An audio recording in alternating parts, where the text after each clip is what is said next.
ইসলামপুরের মাটিগুন্ডার ছঘরিয়ার ঘটনাটা এখন প্রায় গোটা ভারত জানে। সেই বাচ্চাটি এখনো পাওয়া যায়নি, প্রায় 20 থেকে 25 দিন হতে চলল।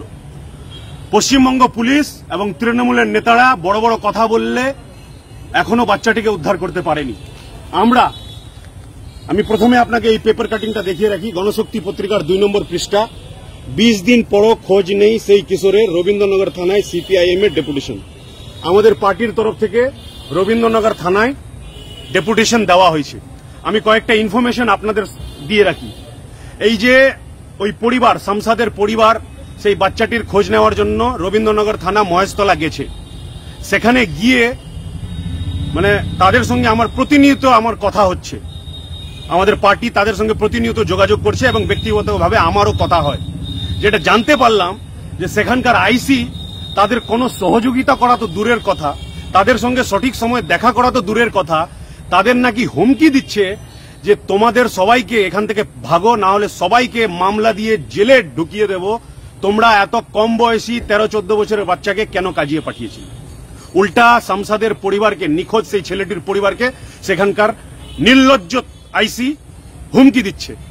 আর আরেকটি বাচ্চা ওই পরিবারেরই, শামসাদের ভাই না দাদা, যে এখনো হোমে আছে, তাকেও উদ্ধার করতে এই সরকার কোন রকম সহযোগিতা করছে না। আমাদের পার্টির তরফ থেকে আমরা যখন মাটিগুন্ডায় তাদের পরিবারের পাশে থাকার বার্তা দিয়েছিলাম, আমরা রবীন্দ্রনগর থানায়ও আমাদের পার্টির তরফ থেকে অলরেডি ডেপুটেশন দেওয়া হয়েছে। এই যারা তৃণমূলের নেতারা যারা ওখানে ছবি তুলতে গেছিল, ব্লক প্রেসিডেন্ট, জেলা প্রেসিডেন্ট থেকে শুরু করে আরো বিধায়ক যারা গেছিল মিডিয়ার সামনে বড় বড় কথা বলতে, যে মানবিক সরকারের মানবিক পুলিশ নাকি তাদের পাশে থাকবে, তারা এখন কোথায়?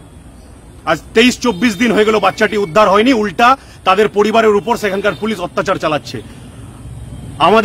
আমি এখন যেখান থেকে আপনাদের সামনে এসেছি এই কথাগুলো বলতে, আমি এখন রাজ্য সম্মেলনে আছি মুর্শিদাবাদে, ডিওএফ এর রাজ্য সম্মেলন। সেখানে মহেশতলা এলাকার কমরেডদের সঙ্গে আমার দেখা হলো। তারা বিষয়টি দেখছেন এবং এই পরিবার যদি কাল পর্যন্ত ওখানে থাকে, মহেশতলায় থাকে, আমাদের কমরেডরা গিয়ে ওখানে দেখা করবেন এবং এই বিষয়টি আমাদের রাজ্য সম্পাদক কমরেড মোহাম্মদ সেলিমও ওখানকার পার্টি নেতৃত্বকে দেখার জন্য বলেছেন। আমরা আমাদের যতটা আমাদের শক্তি সেই হিসাবে আমরা পরিবারের পাশে আছি, কিন্তু এই সরকারের নেতারা যারা পারত বাচ্চাটিকে উদ্ধার করতে বা বাচ্চাটি কি হয়েছে আদৌ আছে কিনা সেই কথাটা জানতে, তাদের কোনো হেলদোল নেই। তারা গিয়ে ওখানকার মিডিয়ার সামনে বড় বড় কথা বলে, লম্বা লম্বা কথা বলে তারা এখন চুপ। আমরা একটাই কথা বলবো যে আমরা ছবি তোলার রাজনীতি করি না, আমরা ওই সস্তা রাজনীতি করি না তৃণমূলের মতো। আমরা ইসলামপুর পার্টি, সিপিআইএম পার্টি, আমরা তাদের পাশে ওখানেও ছিলাম, ছগড়িয়াতেও ছিলাম, মাটিগুন্ডাও ছিলাম। আমাদের পার্টি তাদের মহেশতলা, রবীন্দ্রনগর আছে। আর যদি বাচ্চাটির জন্য আরো বড় আন্দোলনে যেতে হয়, আমরা বড় আন্দোলনে যাব। এবং একটি রিকোয়েস্ট আপনাদের সবার কাছে, যে আপনাদের সবাইকে এই বিষয়টা নিয়ে দরকার পড়লে নামতে হবে, না হলে এই ব্যর্থ পুলিশ প্রশাসন, এই ব্যর্থ সরকারের ব্যর্থ পুলিশ প্রশাসন কিচ্ছু শুনবে না, উল্টা তাদের হুমকি দিচ্ছে।